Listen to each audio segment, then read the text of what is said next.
आज के लेक्चर में हम लोग electric potential energy due to a system of charges पढ़ेंगे।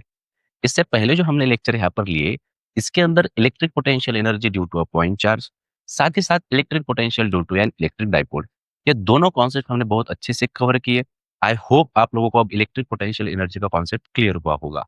फिर भी मैं एक बार बता देता हूँ, जैसे कि कोई भी चार्ज हो, जैसे ये कोई इलेक्ट्रिक फील्ड है और इस इलेक्ट्रिक फील्ड के अंदर किसी चार्ज को एक पोजीशन से दूसरी जगह पे जाना है, मतलब एक जगह से दूसरी जगह पे उसे जाना है।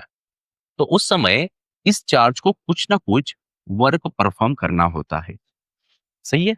अब ये इलेक्ट्रिक फील्ड के ऑपोजिट डायरेक्शन में मूव हो रहा है, तो क्या करना होगा, इसे कुछ ना कुछ वर्क परफॉर्म करना होगा और इसी वर्क को वो खुद के अंदर पोटेंशियल एनर्जी के फॉर्म में स्टोर कर लेता है और उसी एनर्जी को हम लोग इलेक्ट्रिक पोटेंशियल एनर्जी कहते हैं। ठीक है। तो ये जो कॉन्सेप्ट है, ये ऑलरेडी हमने पॉइंट चार्ज और इलेक्ट्रिक डाइपोल दोनों के लिए यहाँ पे लिया हुआ है।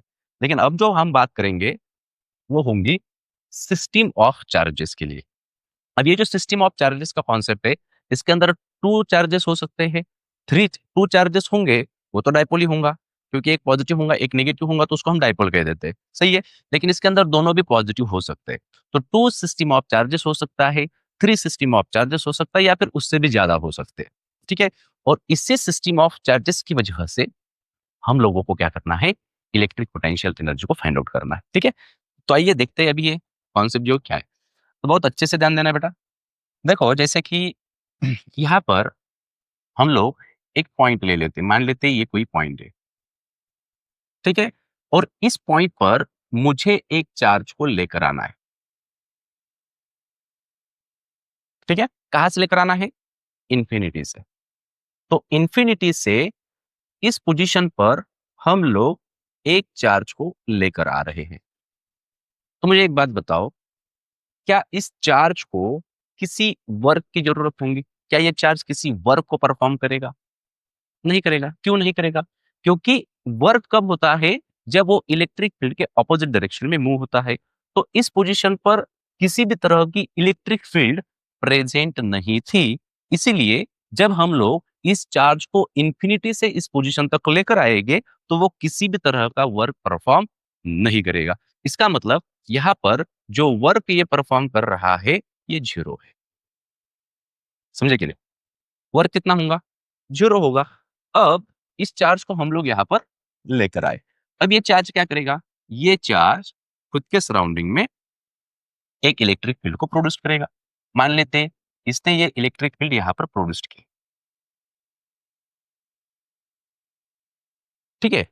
अब हम एक सेकंड पॉइंट ले लेते हैं, मान लेते हैं यहाँ पे और एक चार्ज है, एक पॉइंट है, चार्ज नहीं है पॉइंट है। ठीक है। जिस पॉइंट पे हमें सेकंड चार्ज को लेकर आना है। और ये जो पॉइंट है, ये पॉइंट Q1 से कुछ दूरी पर है। मान लेते हैं ये डिस्टेंस होगा R12, मतलब सेकंड चार्ज का फर्स्ट चार्ज से जो डिस्टेंस होगा उसको हम लोग R12 से रिप्रेजेंट कर देते हैं।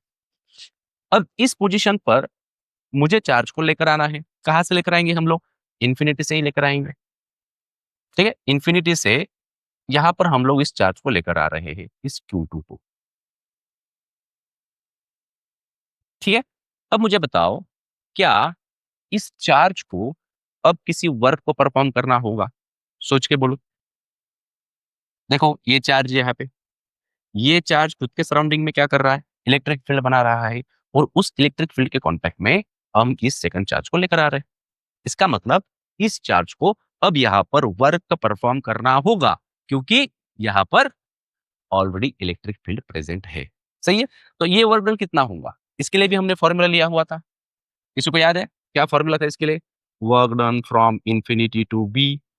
तो जो यूनिट चार्ज जो वर्क डन परफॉर्म करता है, वही किसके बराबर होता है, वही तो इलेक्ट्रिक पोटेंशियल के बराबर होता है कि नहीं? तो हम यहाँ पर बोल सकते हैं कि ये जो भी वर्क यहाँ पे परफॉर्म कर रहा है, ये वर्क उस पोटेंशियल एनर्जी के फॉर्म में स्टोर हो रहा है। सही है। मतलब वर्क डन कितना होगा, वर्क डन बोल सकते हैं infinity to B is equals to Q into V B. ये वाला फॉर्मूला आई होप आप लोगों को ये याद होगा। इसके अंदर हम लोग वर्क को निकालने के लिए क्या कर रहे हैं वो सोचो। चार्ज का मैग्नीट्यूड लेना है, और जिस पॉइंट पे आप लोग उसको लेकर जा रहे हो, उस पॉइंट पर पोटेंशियल कितना है उससे उसका मल्टीप्लिकेशन कर देना है। समझ रहे हो? चार्ज का मैग्नीट्यूड और जिस पोजीशन पर आप लोग उसको लेकर जाओगे उस पोजीशन का पोटेंशियल, इन दोनों का अगर हम लोग प्रोडक्ट कर देते हैं तो हमें वर्क डन मिल जाता है। और यही वर्क डन किसके बराबर होता है? यही work done change in potential energy के बराबर होता है। उस पॉइंट पे जो पोटेंशियल होगा उस पोटेंशियल एनर्जी के वो बराबर होगा। तो अब हम लोग इस चार्ज को Q2 इस चार्ज को इंफिनिटी से इस पोजीशन तक लेकर जा रहे हैं। सही है, तो यहाँ पे कितना वर्क डन परफॉर्म करेगा? इसको W2 बोल देते हैं। समझ रहे हो या नहीं? ये सेकंड वर्क डन, इसको तो कुछ ना कुछ वर्क परफॉर्म करना ही है क्योंकि ये इलेक्ट्रिक फील्ड के अंदर आ रहा है। तो ये वर्क डन कितना परफॉर्म करेगा? क्या कहा था मैंने? चार्ज को लेना है, तो चार्ज का मैग्नीट्यूड कितना है? Q2 है, तो इसको बोल देते Q2। और किससे मल्टीप्लाई करेंगे हम लोग? VB से। VB मतलब कौन? यहाँ पे जो पोटेंशियल होगा इसको नाम देते थे V2। चलेगा? ये पोजीशन 1 है, ये पोजीशन 2 है। तो इस सेकंड पोजीशन पर जो पोटेंशियल होगा इस पोटेंशियल को हम लोग उसके साथ मल्टीप्लाई कर देंगे, चार्ज के मैग्नीट्यूड के साथ, ताकि हमें यहाँ पे वर्क डन मिल जाए। क्लियर है यहाँ तक? अब यहाँ पर सोचो, जब ये चार्ज इस सेकंड पोजीशन पर आएगा तो अब ये चार्ज क्या करेगा? ये चार्ज इस चार्ज पर कुछ ना कुछ पोटेंशियल जो है वो एक्ट करेगा। तो वो पोटेंशियल कितना होगा? वो होगा V इज इक्वल्स टू, बोलो, K इंटू Q1। याद आ रहा है या नहीं? जैसे कि अभी हम लोग यहाँ पे करते थे, देखो, जैसे कोई एक चार्ज है, पॉजिटिव चार्ज Q, और R इतनी दूरी पे एक पॉइंट है P। तो इस पॉजिटिव चार्ज की वजह से इस P पॉइंट पर जो इलेक्ट्रिक पोटेंशियल क्रिएट होता है वो होता है KQ/R। सही है, ये फॉर्मूला लगा देते हैं हम लोग, इसी फॉर्मूला को हम लोग यूज करेंगे। तो यहाँ पे कितना होगा? KQ1 डिवाइडेड बाय डिस्टेंस कितना है यहाँ पे? डिस्टेंस है R12। ठीक है, देख लो एक बार, डिस्टेंस कितना है? R12। तो यहाँ पे हम लोग वर्क डन बोल सकते हैं, तो यहाँ पर वर्क डन होगा W2, और ये क्या है? ये है V2। तो यहाँ पर वर्क डन होगा Q2 इंटू V2 कितना निकाला अभी हमने? K into Q1 divided by R12। तो W2 हमें मिलेगा यहाँ पे कितना? K into Q1 into Q2 divided bye R12। ठीक है, तो इतना वर्क जो है ये इस चार्ज को करना होगा जब हम लोग इस चार्ज को इंफिनिटी से इस पोजीशन तक लेकर आएंगे। ठीक है, अब यहाँ पे टोटल वर्क डन कितना होगा फिर? अगर हम लोग बोले तो टोटल वर्क डन कितना होगा? टोटल वर्क डन होगा W1 प्लस W2, दोनों की सम। तो टोटल वर्क डन बन जाएगा W is equal to, W1 तो जीरो है, ठीक है नहीं? W1 की वैल्यू कितनी मिली हमें? W1 की वैल्यू जीरो मिली। और W2 कितना है? ये है Q2 इंटू V2, ये है Q2 इंटू V2। सो W बन जाएगा Q2 इंटू, और V2 तो हमने अभी निकाला यहाँ पे, या फिर W2 की वैल्यू हम डायरेक्टली लिख देते हैं यहाँ पे। ठीक है, तो W2 हमें मिलेगा K into Q1 into Q2 divided by R1। Check कर लो, सही है? हम्म, तो इतना वर्क डन होगा, लेकिन ये सिस्टम कौन सी है? ये सिस्टम है टू चार्ज सिस्टम, क्योंकि इसके अंदर कितने चार्जेस है? दो ही चार्जेस है, ठीक है ना? तो इस तरह से आप लोगों को इस वर्क डन को फाइंड आउट करना है, और यही वर्क डन किसके बराबर होगा? बोलो, यही वर्क डन पोटेंशियल एनर्जी के बराबर होगा, चेंज इन पोटेंशियल एनर्जी के बराबर। तो यहाँ पर हम लोग इसे लिख देते हैं, इट इज इक्वल्स टू ये। अब अब ये तो बात हो गई दो चार्जेस के लिए, लेकिन अगर चार्जेस तीन रहेंगे तो क्या होगा? उसके बारे में भी बात कर लेते हैं। देखो अभी देखो, ये सिस्टम जो है, ये चार्ज जो है बढ़ते ही जाएंगे। जैसे कि अभी यहाँ पे दो चार्जेस है, अब और एक हम लोग चार्ज को लेकर आएंगे, फिर थ्री सिस्टम चार्ज और एक लेकर आएंगे, तो फोर और एक लेकर आएंगे, तो फाइव, इस तरह से। ठीक है, तो और एक चार्ज को हम लोग यहाँ पर लेकर आते हैं। मान लेते हैं यहाँ पर ये चार्ज जो है इस थर्ड पोजीशन पर मुझे लेकर आना है, तो कहाँ से लेकर आना है? वो इन्फिनिटी से ही लेकर आना है। तो यहाँ पे चार्ज लोग को हम लोग लेकर आएंगे, इसे नाम दे देते हैं Q3। और Q3 चार्ज कहाँ से आ रहा है? इन्फिनिटी से आ रहा है। तो जब ये इन्फिनिटी से यहाँ पर आएगा तो क्या इस चार्ज को किसी वर्क को परफॉर्म करना होगा? यस। ये वर्क कितना होगा? ये वर्क होगा, इसको नाम देते हैं W3। ठीक है, सो W3 बनेगा यहाँ पे W3 इज इक्वल टू, क्या कहा था मैंने, वर्क डन निकालने के लिए चार्ज लेना है और उस पॉइंट पे जो पोटेंशियल होगा उसे ले लेना है, ठीक है। तो सबसे पहले चार्ज का मैग्नीट्यूड कितना है, ये है Q3, और यहाँ पे जो पोटेंशियल होगा उसे नाम दे देते हैं V3, इस पॉइंट पे यहाँ पे। अब ये जो चार्ज है, ये चार्ज, थोड़ा सोचो आप लोग, ये चार्ज जिस इलेक्ट्रिक फील्ड के अंदर आ रहा है, तो कौन कौन सी इलेक्ट्रिक फील्ड है, एक फर्स्ट, इस चार्ज ने क्या किया हुआ है, एक खुद का इलेक्ट्रिक फील्ड बनाया हुआ है। साथ ही साथ ये चार्ज जब आएगा, ये भी क्या करेगा, ये भी तो कुछ ना कुछ इलेक्ट्रिक फील्ड बनाएगा। मतलब इन दोनों के इलेक्ट्रिक फील्ड के कांटेक्ट में अब ये थर्ड चार्ज जो है आने वाला है। तो मान लेते हैं यहाँ से इसका ये वाला जो डिस्टेंस है, ये डिस्टेंस होगा इसका R13, और यहाँ से जो इसका डिस्टेंस होगा इसे मान लेते हैं R23। समझ रहे हैं? हम्म। तो डिस्टेंसेस हमने ले लिए। तो अभी हमें क्या करना है, अभी हमें निकालना है वर्क डन। तो वर्क डन के लिए अपने पास Q3 तो है, V3 निकाल लेते हैं। तो चलो V3 के बारे में सोचो अभी। V3 कितना होगा, V3 इज इक्वल्स टू, अब सबसे पहले जब ये चार्ज इस पोजीशन पर आएगा, तो ये क्या करेगा, इसकी वजह से यहाँ पे क्या होगा, कुछ ना कुछ इलेक्ट्रिक पोटेंशियल क्रिएट होगा। तो उस इलेक्ट्रिक पोटेंशियल के लिए फॉर्मूला क्या यूज करेंगे हम, K इंटू Q1। सही है, K इंटू Q1, और डिवीजन में क्या होगा, इन दोनों में जो डिस्टेंस है वो, मतलब यहाँ पर होगा डिवाइडेड बाय R1। सही है, प्लस उसी तरह से अब यहां से इस चार्ज का जो डिस्टेंस है वो है R23। इस चार्ज की वजह से भी तो इस पॉइंट पे क्या होने वाला है, कुछ ना कुछ इलेक्ट्रिक पोटेंशियल बनने वाला है। तो उसके लिए हम लोग क्या यूज करेंगे बोलो, K इंटू चार्ज कितना है Q2, डिस्टेंस कितना है R23। समझ रहे हो या नहीं? जब ये थर्ड चार्ज यहाँ पे आएगा, तो यहाँ पे दो दो इलेक्ट्रिक फील्ड होंगे, किसकी, एक होंगी इस चार्ज की और सेकंड होंगी इस चार्ज की। तो दोनों चार्ज की वजह से उस पोजीशन पर कुछ ना कुछ इलेक्ट्रिक पोटेंशियल बनेगा, और उन दोनों को हम लोग यहाँ पे सम ले लेंगे। ठीक है, तो इतना V3 होगा। अब हमें क्या निकालना है, हमें वर्क डन निकालना है W3। तो W3 का फॉर्मूला है अपने पास, क्या है ये है Q3 इंटू V3। सही है, ये वाला फॉर्मूला है अपने पास। तो Q3 इंटू V3, V3 अभी निकाला हमने, तो Q3 यहाँ पे लिख देता हूँ, और ये बन जाएगा K into Q1 divided by R13 plus K into Q2 divided by R23। ठीक है, तो यहाँ से हम लोग बोल सकते हैं कि W3 हमें मिलेगा, ये Q3 को अंदर लेके जाओ, K into Q1 into Q3 divided by R13 plus K into Q2 into Q3 divided by R23। Check कर लो, सही है। तो इतना वर्क डन होगा, ये थर्ड वर्क डन।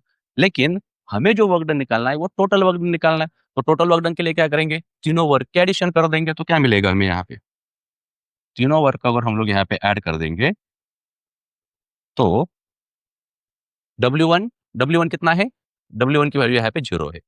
ठीक है, उसके बाद W2 हमने जो निकाला है सेकंड, तो ये है W2 सेकंड वर्क डन। सही है, K into Q1 into Q2 upon R1 का। Q2 नहीं है, वो टोटल वर्क डन यहाँ पे लिया हुआ, W2 यहाँ पे था, तो W हमने यहाँ पे लिया हुआ है। तो सिंपली हम लोग यहाँ पर बोल देते हैं कि जो टोटल वर्क डन होगा वो किसके बराबर होगा, W is equals to W1 plus W2 plus W3। सही है। हम्म, तीनों को हम लोग सम करेंगे, तो यहाँ पे हमें मिलेगा W इज इक्वल्स टू, अब W1 कितना था, ये तो 0 था, प्लस W2 कितना है, W2 हमने निकाला हुआ है, ये है K इंटू, यहाँ पे देखो, ये है K into Q1 into Q2 divided bye R12 plus, यहाँ पर देखो W2 कितना है, W3 कितना है, ये है K into Q1 into Q3 divided by R13 plus K into Q2 into Q3 upon R23।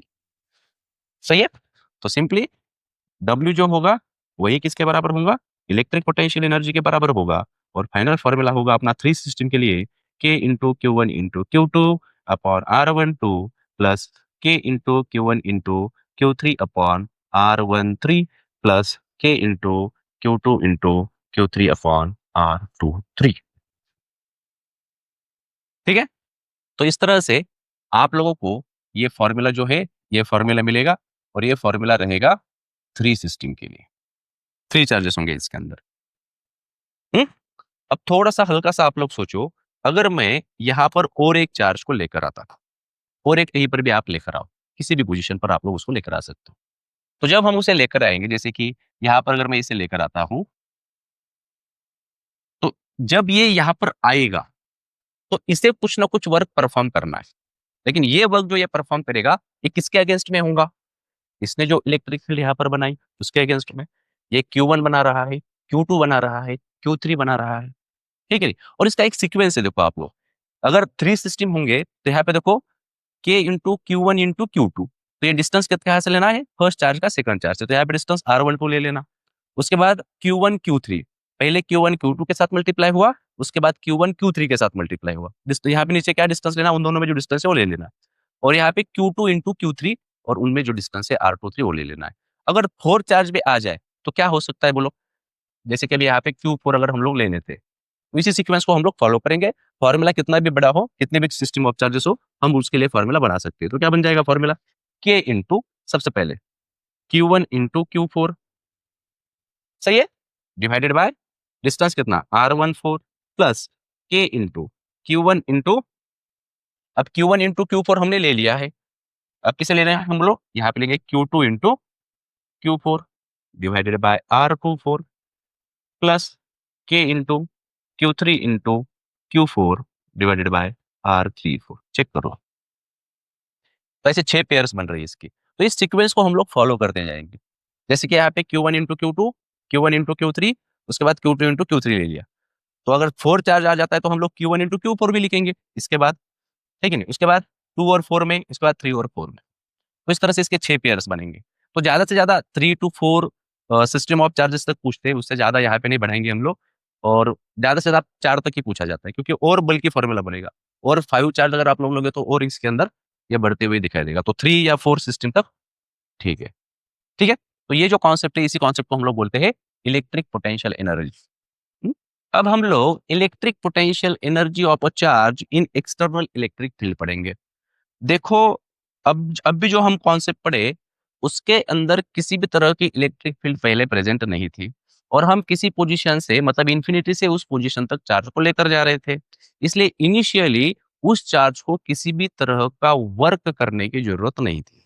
मतलब वहाँ पे किसी भी तरह का पोटेंशियल नहीं था। वर्क ही नहीं करेगा तो पोटेंशियल कहाँ से बनेगा, ठीक है नहीं? लेकिन यहाँ पे अब ये केस जो है, ये थोड़ी-सी अलग है। इसके अंदर हम लोग जो इलेक्ट्रिक फील्ड जो है, वो पहले से ही कंसीडर कर रहे हैं कि यहाँ पर एक इलेक्ट्रिक फील्ड प्रेजेंट है। तो अगर इलेक्ट्रिक फील्ड यहाँ पर प्रेजेंट है और मुझे इस पोजीशन पर एक चार्ज को लेकर आना है, ठीक है? तो कहाँ से लाएँगे उसे? उसे लेकर आएँगे इन्फिनिटी से ही, ठीक है नहीं? Q1 को। अब मुझे बताओ, क्या इस चार्ज को कोई वर्क करने की ज़रूरत है? पहले के केस में इलेक्ट्रिक फील्ड प्रेजेंट नहीं थी, अब इलेक्ट्रिक फील्ड प्रेजेंट है। तो आप एक चार्ज को इन्फिनिटी से इस पोजीशन तक लेकर आ रहे हो, इसका मतलब ये इलेक्ट्रिक फील्ड के अंदर आ रहा है, तो इसे वर्क परफॉर्म करना होगा। यहाँ पे इसका वर्क डन 0 नहीं हो सकता, और वर्क डन निकालने के लिए मैंने आप लोगों को क्या फॉर्मूला बताया अभी? चार्ज लेना है और उस पॉइंट पे जो पोटेंशियल होगा उसको उसके साथ मल्टीप्लाई कर देना है। तो मान लेते हैं यहाँ पे जो पोटेंशियल है, ये V1 है, ठीक है? तो वर्क डन कितना होगा? वर्क डन होगा Q1 इंटू V1। सिंपल है, समझ रहे हो? अब अब सेकंड चार्ज को भी लेकर आना है मुझे। कहाँ से लेकर आना है इसे भी? इसे भी तो मुझे इन्फिनिटी से ही तो लेकर आना है कि नहीं? तो मान लेते हैं यहाँ पे सेकंड चार्ज है Q2, और ये कहाँ से आ रहा है? इन्फिनिटी से आ रहा है। तो क्या इसे वर्क करने की ज़रूरत है? ये क्या वर्क परफ़ॉर्म करेगा? यस। क्यों? क्योंकि ये इलेक्ट्रिक फील्ड के अंदर आ रहा है। तो W2 कितना होगा? ये होगा Q2 इंटू, यहाँ पे मान लेते हैं पोटेंशियल होगा V2। तो क्या ये कहानी यहाँ पे खत्म हो गई? ये चार्ज यहाँ से यहाँ तक आया, इसने ये वर्क परफ़ॉर्म करा। ये चार्ज यहाँ से यहाँ तक आया, इसने ये वर्क परफ़ॉर्म करा। क्या इसके अंदर कुछ बाकी है? यस। देखो, जब ये चार्ज यहाँ पर आ जाएगा, तो ये कुछ ना कुछ इलेक्ट्रिक फील्ड यहाँ पर बनाएगा। सही है। अब दो इलेक्ट्रिक फील्ड है देखो, एक जो एक्सटर्नल इलेक्ट्रिक फील्ड थी ओरिजिनल जो पहले हमने ली थी वो, और सेकंड ये वाली। तो जब ये चार्ज यहाँ पे आ रहा है तो इसकी वजह से भी इसके ऊपर क्या होगा, कुछ ना कुछ इलेक्ट्रिक पोटेंशियल एक्ट होगा और हमें उसे निकालना होगा। तो वो कितना होगा, वो होगा, बोलो क्या लेते हैं उसके लिए हम लोग, के इंटू Q1। मान लेते हैं ये डिस्टेंस कितना है, ये डिस्टेंस है R12। सो के into Q1 divided by R12 और Q1 इंटू ये आ जाएगा Q। सही है। के into Q1 into Q2 divided bye R12 अभी तो निकाला था हमने, यहाँ पे देख चेक कर लो, ये देखो ये भी तो वही है। जब ये चार्ज यहाँ पे आया तो इसकी वजह से यहाँ पे जो पोटेंशियल जो वर्क इसने परफॉर्म करा ये कितना होगा, ये होगा के इंटू Q1 इंटू Q2। उसी तरह से यहाँ पर भी हमने वही किया, जो वर्क डन है वो वर्क डन इसके अंदर ऐड हो जाएगा, के into Q1 into Q2 divided bye R12। ठीक है। अब तो टोटल वर्क कितना होगा, तो टोटल वर्क होगा यहाँ पे W is equals to W1 plus W2। So W is equals to W1 कितना है यहाँ पे, ये है Q1 इंटू V1।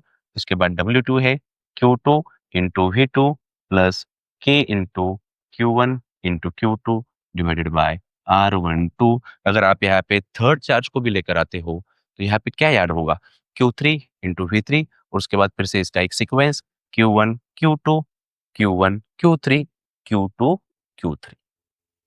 समझ रहे हो, सीक्वेंस वही है, सीक्वेंस के अंदर किसी भी तरह का चेंज नहीं। जैसे कि अभी ये 2 सिस्टम के लिए बना, अगर मैं 3 सिस्टम के लिए बना देता तो क्या होता, तो ये किसके बराबर होता है ये भूलना नहीं, ये किसके बराबर होता है, ये होता है इलेक्ट्रिक पोटेंशियल एनर्जी के बराबर। मान लो आपने यहाँ पे और एक चार्ज लिया होता Q3, तो इसके लिए वर्क डन कितना होता बोलो।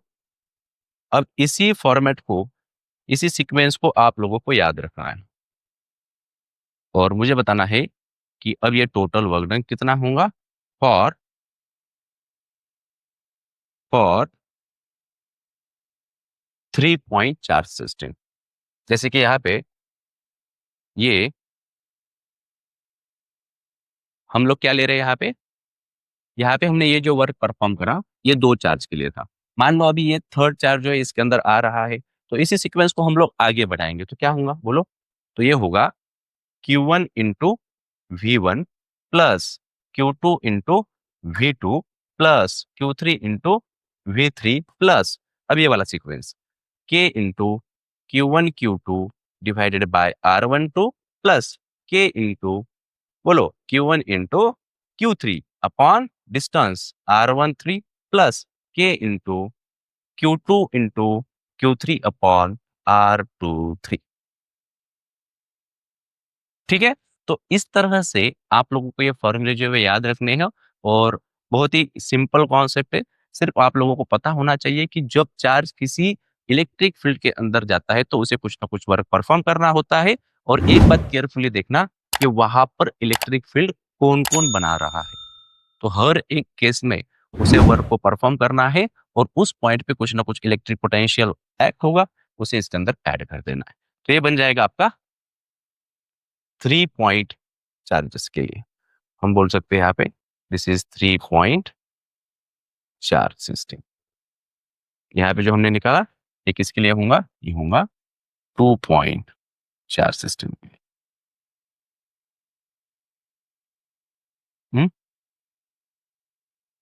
आई होप आपको ये क्लियर होगा। फिर भी अगर आप लोगों के कुछ डाउट्स होंगे तो आप उसे कमेंट्स में लिखिए, उसके आंसर्स मैं आप लोगों को 100% दे दूंगा। ठीक है।